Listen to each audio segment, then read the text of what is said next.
Ew, that is so ugly. My cheeks are too chubby. Ew, that is so boy-like. My legs are too fat. I was way too skinny. My breasts are too small. I kept it as like the darkest, scariest secret for most of my life. My boyfriend saw it. The male gaze scares me. Acne, body hair. Think whatever you want, feel whatever you want. Reject me if you like. So what? Hi everyone, welcome back to my YouTube channel. If you're new here, I love to talk about spirituality, growth, self-love, travel, and everything that makes me joyful here on my YouTube channel. I'm happy you joined today because we're discussing something very, very important, which is how to feel beautiful, how to accept and fall in love with your body and carry that energy forward into every room you enter, into every conversation you have, how to feel good when you look into the mirror, because honestly, I think it's one of the most empowering feelings when you just look at yourself in the mirror and you feel good, you feel confident. For me, at least, it really impacts how I do life day to day. It's so important, in fact, that I made like a whole script for this video because I don't want to miss any of the shortcuts I've learned on their journey to self-love when it comes to appearance, when it comes to our bodies. This is my personal experience of somebody who grew up not feeling attractive, not feeling beautiful, frankly just thinking I was ugly, to feeling good and to feeling attractive and to feeling beautiful and loving the way I am.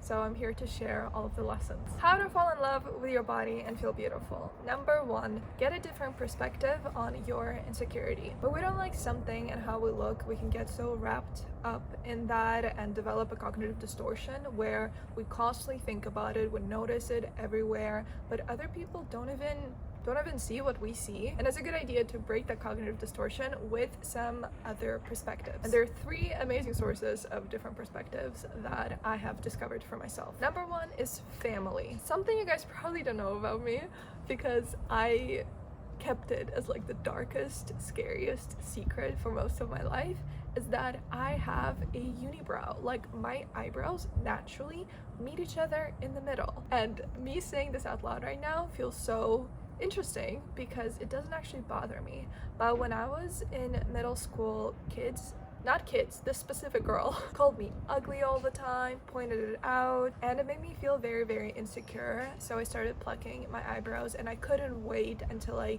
grow up and like laser it off so nobody would ever know that I was so ugly, as the girl said. Fast forward, I was 17 years old and I had a random conversation with my mom, and she just mentioned, as a matter of fact, that when she was pregnant with me, she saw old Persian art and she thought that the women who were portrayed in those paintings with a unibrow, they looked so beautiful, and she was just hoping, like she was praying to God that her daughter, while she was pregnant with me, would also have such beautiful eyebrows as those ladies in the paintings. To tell you that my mind was freaking blown away. For most of my life up until that point, I thought that my eyebrows were something so ugly and unattractive and just something to hide and get rid of. And then my mom actually thought it was really beautiful, and the fact that she prayed to God for me to have that because she thought it was such a beautiful feature, it shocked me. It was a big cognitive dissonance, and for me to get her perspective was so helpful because I suddenly understood that when I was 12 or 11 and I started plucking my eyebrows and my mom told me not to do so, it wasn't because she was trying to be mean, or it wasn't because she was trying to like control my behavior. It was because she thought I was beautiful as a child, as a person, that I was beautiful and that was unnecessary.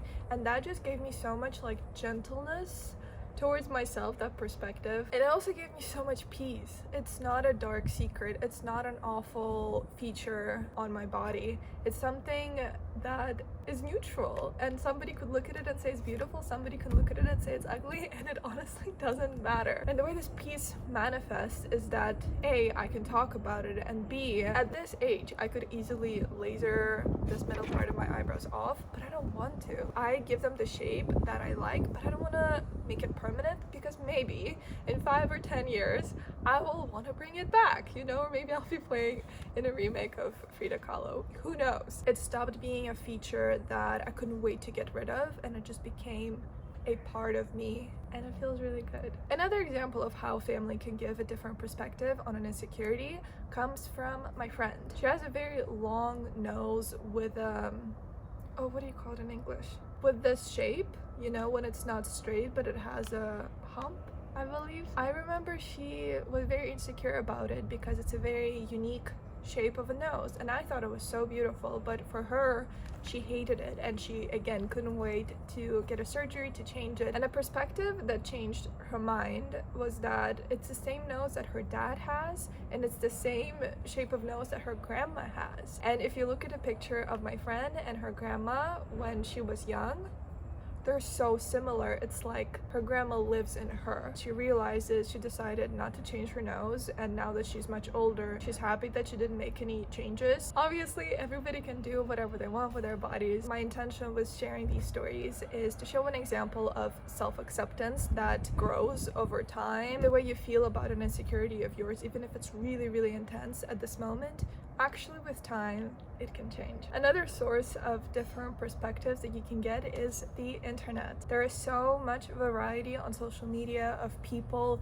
with very different appearances, shapes, looks, and you can look at them, you can get inspired, and also realize that if they allow themselves to be happy the way they are, the way they look, so can I allow myself to be happy the way I am. I believe that the variety of appearances on social media that exists now is something to cherish, and it's something that I didn't have growing up. And I feel like now when you go on Instagram or Pinterest or YouTube, you can see so many different kinds of people, more so than in your middle school or high school, more so than in your local community. And if you look very different from the people around you, you can actually find people who look more like you online and feel like you're normal, like there's nothing wrong with you and you don't have to fit in where you are. And the last source of gaining a different perspective on insecurities for me has been spirituality. When I learned and acknowledged that my body is not separate from me, it's not mind versus body, it's actually just one thing, it gave me a very different appreciation for it as an extension of the divine spark. You know, when you sit in a meditation and you get to feel your fingers, you get to feel your heart, you get to feel your legs, you get to relax your face. It is me. I am one. Like, this is me. All of the energy practices that I've been doing in the last few years, and we'll get to that later in the video, they have helped me reconnect with my physical form. It's just a very different feeling, and I'm really happy that I got into it. The second way to feel more beautiful and to fall in love with your body is to understand that attractiveness is animated. For the most part on social media, beauty is static. It's photos with perfect angles, perhaps with some edits, there are fixed poses, and it is really beautiful. But I think that in real life, beauty is animated. When you can see a person, how they move, their energy, when you're talking to them, you see the sparkle in their eyes when they talk about something they're really passionate about. You see how they carry themselves, their posture, their movements. You see their smile, you can hear their laughter, and it's just beautiful. You know, that's how you fall in love with a person. And that's also something to remember, that whatever you see online, yes, that is beautiful, but spend more time in the real world. You know, talk more to real people and notice how people light up when they talk, people light up when they dance. That is beautiful. How people make you feel with their presence, that's an indicator of beauty and attractiveness. Don't fixate on specific features of your face or of your body, whether it's your nose or your eyebrows or your body shape, because it's very static. And yes, you can change your specific features if you'd like, but there's a limit to how much you can change, right? Focus on what you radiate into the world. Focus on becoming an interesting conversationalist. Focus on learning how to actively listen to people. Focus on different areas of your life, on what makes you happy, because those are the things that make you attractive in the real world. Literally attractive. When you are happy with yourself, when you're interesting to talk to, when you just smile, honestly, that attracts other people because that's the energy that we all want to be around. The next tip to feel beautiful and fall in love with your body is to take your fear to the max and realize that it's okay. I have two specific examples from my life. One is acne, another one is body hair. With acne, I was at university in my second year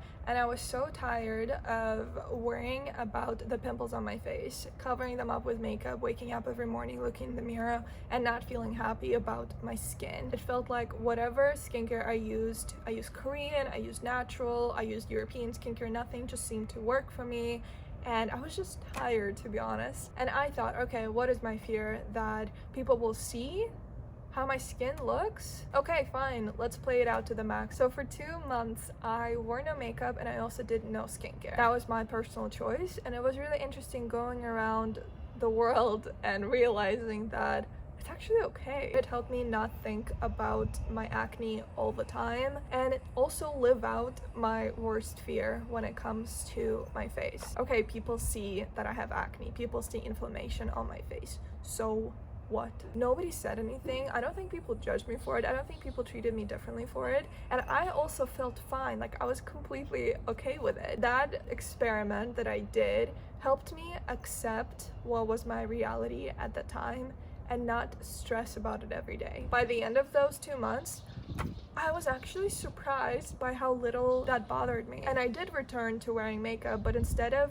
doing makeup out of fear that people will see me and I need to hide, it was out of joy, out of a desire to enhance the beauty that I already had, not to hide some things to be less ugly. For me, the attitude with which I do things day to day matters a lot. Am I doing something because of fear of rejection, because of worry and feeling scared? Or am I doing something out of joy, out of curiosity, just because I want to? You know, that's so light, it's easy, and that's the energy from which I prefer to operate. The second example with which I used a similar approach was body hair. The amount of power that my insecurity with body hair had over my life in middle school and high school was insane. I was terrified, mortified that if somebody would see that their hair growing out on my recently shaved legs in PE class, it was just, I couldn't bear it. It was too much. I was so scared of that. I spent a lot of energy worrying about that, worrying somebody would see. The way I dressed also was dictated by that as well. Like if I want to wear a skirt today, no, I haven't shaved my legs, so I'm just gonna wear long pants. You know, it sounds silly when I say it now, but when I was a teenager, that was a huge insecurity of mine, and I'm so happy that it's in the past. What helped, again, was taking my fear to the max. When I lived in India, it was really hot weather, so I would usually wear something that was showing my legs. I just decided to stop waxing my legs or stop shaving my legs. And it was 1 day, 2nd day, 1 week, 2nd week, and then I look at my legs. I completely forgot about it, and I look at my legs and I realized that, yep, it's all grown out. And I'm going about my life. I'm going to a cafe, I'm going to events. It was fine, it was totally normal.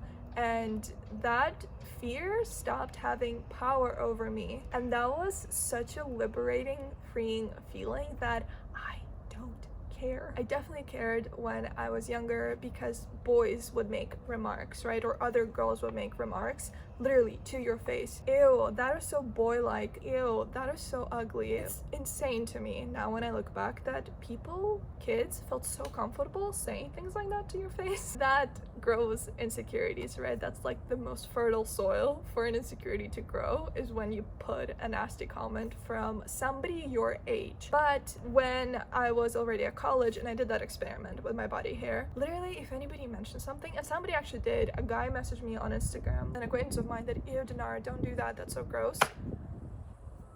Zero care. Literally, I was like, who are you? Where are you? Like, I'm in India.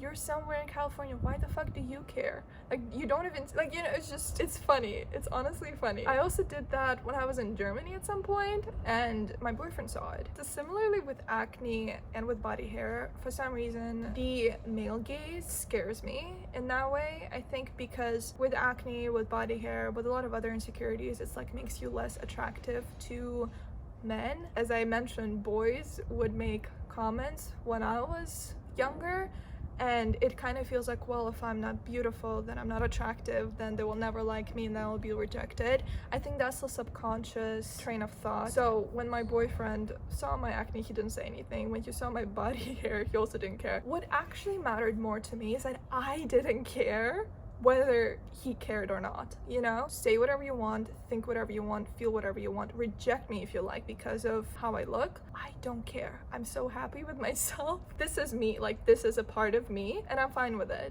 If you're not fine with it, here's a door. That was just a very fun, interesting personal experiment that I did when I took my fears to the max, lived them out, understood that it's actually okay, like nothing bad happened. Now I'm free. I also think it's so funny that growing up there are all these magazines and beauty standards about how you need to have smooth skin or otherwise, you know, men will think you're gross, or you need bigger breasts or bigger lips, whatever that stuff is. But when you grow up and you talk to mature men, nobody cares. Nobody even mentions that. And now, for example, I do laser body hair off of my legs, but just because I want to. Again, similarly with acne and makeup, it's my choice. I've tried it one way, I've tried it another way, and I just choose whatever I prefer based on what I like. And that's honestly what I want when it comes to insecurities. No power over me. Which leads me to the next piece of advice, which is to understand what you like. Not what somebody else likes, but what you like in terms of your appearance and your beauty. For me personally, travel has been super helpful in understanding what I like because of all the different beauty standards that you learn about. For instance, when I was 15 and I moved to the US as an exchange student, I've received comments that I was way too skinny. I was too skinny and my hair was too long. My hair reached my lower back and I was told that guys don't like that, your hair is too long. When I was 16, I had gained weight, I had cut my hair, come back to Russia, and what I hear is that my cheeks are too chubby, my legs are too fat, that my hair looks like grandma's hair. And I was like, oh man, doesn't matter what I do, I'm not gonna fit in. Or I might fit in here but not fit in there, and then do I need to adapt every time? Not really, no, that's too exhausting. I don't want to do that. How do I actually like to look? What weight and physique do I like? Where does my body feel most comfortable? What hair length and hairstyle do I like? What makes me feel beautiful? It is so fun to experiment with that. I've dyed my hair blonde, orange, pink, tried it out, realized that I love my natural brown the most, so this is what I think is beautiful, this is what I do. I have cut my hair bold, short, super long, and I've learned through all of those experiments that I actually like my hair to be long. It makes me feel very powerful and good, so that's what I'm gonna do. I love my physique right now, and I do not care in which culture and in which beauty standards that does or doesn't fit. That is my body, and I love the way it looks now. I love how it feels right now, whether it's too skinny for some or chubby for others. Another example of traveling that helped me accept something in my body more was when I was in Korea. I was having lunch with a friend's cousin, and she complimented me on the paleness of my skin. And that was the first time in my life somebody complimented my complexion, because growing up in Moscow, pale skin, dark under eye circles was considered sickly. Like, I looked sick. My teacher even once told me, Dinar, is everything fine with you? You look so pale and like your under eyes are so dark. And I just felt ugh. And I also grew up thinking that having tan skin is beautiful, makes you look healthy, makes you look glowing. Every summer I try to get as tan as possible. Fast forward, I'm in Korea and I'm talking to this young Korean girl, and she tells me that she's trying to make her skin more pale with makeup. That blew my mind. Again, I was so surprised, and I told her that, oh, that's so interesting because where I come from we try to make ourselves tan. Again, that just shows how different beauty standards are, and it's a waste of time to try to fit in a certain set, especially if you're moving all the time. Instead, I prefer to think about what makes me feel beautiful. And the next piece of advice that relates to this one is to focus on what you like in your appearance, and your liking will increase. It's kind of like applying the law of attraction onto your appearance. You know, the more you focus on the things that you love and you enjoy and how you look, the more you will start noticing other features, other parts of you you that you love, and that will just lead to more self-love and more beauty. Versus when you focus on something you really don't like and how you look, and you constantly talk about it, you constantly feel bad about it, you just notice more and more things to dislike in you. So let's use the law of attraction in a more positive way. For example, I think I have beautiful long hair and I love showcasing it. I love taking care of my hair. I love doing nice hairstyles, and I think that makes me look beautiful. Instead, imagine if I focused on my cheeks and I constantly thought about how my cheeks are too big and I wish they were more structured and I should probably like remove the fat from my cheeks. Then I would start thinking about my arms, and then I would start thinking about my waist. You know, it would just go in that cycle. Why? I don't have to. I have beautiful hair. Let me accentuate that, let me enhance that and show that. Same thing with my eyelashes, for example. I have very long, beautiful eyelashes. I love to accentuate my eyes. That's what I notice most, and when I enhance it, that's what other people notice as well. And imagine if instead of focusing on my long eyelashes and my beautiful eyes, I focused on my breasts, and I was like, my breasts are too small, I should get implants. And when I do get implants, then I can wear cleavage and my breasts will look so nice, and then I can show that off instead. Both are ways to showcase your appearance, but when I focus on the things I like and I accentuate those, the need to change something else kind of falls off for me. And it's also the easier path, the path of least resistance, to focus on what you really like and to enhance that. That's what you notice, that's what other people notice, and that's beauty. The next piece of advice, which is super important, I could make a separate video just on that, is to stop using your insecurities as an excuse to not do what you want to do. It's not gonna work. It's never gonna work. For example, I will only start recording videos for YouTube when my skin is perfect and I can show it to people. If I had that type of thinking, I would never start this channel, I would never make these videos, I would never follow my dreams. Same thing when people think, I will only be happy, I will only be allowed to be happy and go on dates or perform or go to a dance class when, insert your insecurity here, when I have lost weight, for example. There are so many examples of this, and I would love to encourage you to not think in that way anymore. Do not use your insecurities as an excuse. Do that thing anyways. Go for that thing anyways. Because as a loop, when you start doing that thing that you really want to do, it will probably help you heal your insecurities as well and look at yourself from a different perspective. The next piece of advice is to invest into giving your body love. A few years ago, if I wanted to look more beautiful, I would probably think about makeup, finding a cool outfit, doing my hair a certain way, and those are still valid. But now I also think about a spa, regular massages, a good night of deep sleep. Attention equals love. When I block out 3 hours of my week to get a massage, go into a spa, that's literally me investing time, energy, money to show love for my body. When I do that, I feel more relaxed, my body feels better, not just on the outside, but on the inside, I just feel better. The approach I love to take with my body now is how a mother looks at her little child, you know, with gentleness, with care, just unconditional love. So now not only do I invest into my skincare, my makeup, my hair, my clothes, which are more like on the outside, I now also invest more into physical practices that help me reconnect with my body, really feel it and appreciate it, cherish it, because our bodies give us so much joy. There's so much happiness that comes out of it. Think about it, like all the physical activities, running on the beach, taking a nice bath, walking barefoot on the grass, dancing, like all of those things we experience through our bodies, and there's so much joy that comes out of them. Having more of those experiences where you feel joy because of using your body and being in your body, that leads to more love, like falling in love with your body as well. It's just like a relationship, but just one that you have with your body instead of with another person. What leads to a healthy, committed, happy, love-filled relationship? Quality time together, doing something joyful together, appreciating each other. Same thing with the body. How can you not fall in love then when there's so much joy you experience with your body?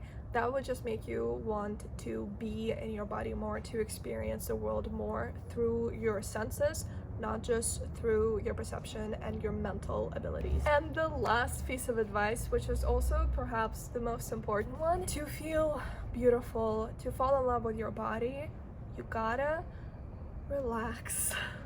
Just relax. I really feel like the most beautiful women I know are the women who are relaxed, who are secure in themselves, who don't take themselves too seriously, who have a sense of humor, who don't stress too much about life. They're secure, they're grounded where they are right now, and they know that everything's gonna work out, it's gonna be okay, and they know how to have fun in the moment. Stress kills radiance, stress kills beauty, while inner peace radiates on your face, radiates on your skin, on your body. That's how you feel inside, and the others can see it. That's why therapy, figuring out whatever's stressing you, whatever's bothering you so much and eats up so much of your vital life energy, is important to feel beautiful, to be beautiful. That's why meditating, doing your gratitude practices, spending time in nature, that is really important to feel beautiful. That's why surrounding yourself with people who uplift you, who support you, who shower you with compliments and with love, that is so important for your well-being and to feel beautiful. What happens when we overthink, when we worry, when we stress about the future, about everything? We tense up, our muscles tense up, our jaw tenses up, at least my jaw tenses up, it hurts to open my mouth. All of our vital life force energy goes into this like flight or flight mode. And I know that the topic of this video is how to feel beautiful and how to love your body, but I think this specific piece of advice is just for life in general. When we let go of tension, which takes time, right? It takes practices. When we relax, we open up to the world. The jaw relaxes, the back relaxes, all of our muscles. There's hope, there's positivity, there's radiance, there's vibrance. Life flows through us fully, and that affects how we look, our appearance, that affects how our hair looks, how our skin looks, everything, and that just feels good. All of these practices, like meditation, especially meditation, massages, gratitude, therapy, good community around you, all of them relax you. They reduce overthinking. You stop stressing as much about yourself, about life, about the world. You're not tense and constantly like waking up in anxiety, you know? I know that feeling. You might know that feeling too. I don't want to operate from that state of worry and anxiety and stress and overthinking. I want to love and enjoy my body. I want to feel beautiful just because it feels good. Like, that's the meaning of life, just to be alive. And when I feel fully myself, when I feel relaxed, when I feel expanded, it just makes life so much more vibrant to feel and to enjoy. And that's what I'm here for. If you have been feeling a little worried, a little tense, a bit apathetic, that's completely okay. There are many things you can do to start relaxing. As I've mentioned, massages, walking barefoot on the grass, dancing, just like feeling your body as much as possible. Whenever I overthink, I always go back to my golden rule: get back to the body. Always get back to the body. You can also do therapy. I have a video about my lessons from therapy. I'm gonna link it somewhere here. This video was so extensive on this subject. I hope you got some insights out of it. Comment below if you liked this video, and make sure to subscribe for new videos every Monday-ish. Follow me on Instagram for more personal, interesting content. I'm gonna leave the link down below, and I will see you very soon. Mwah. Ciao.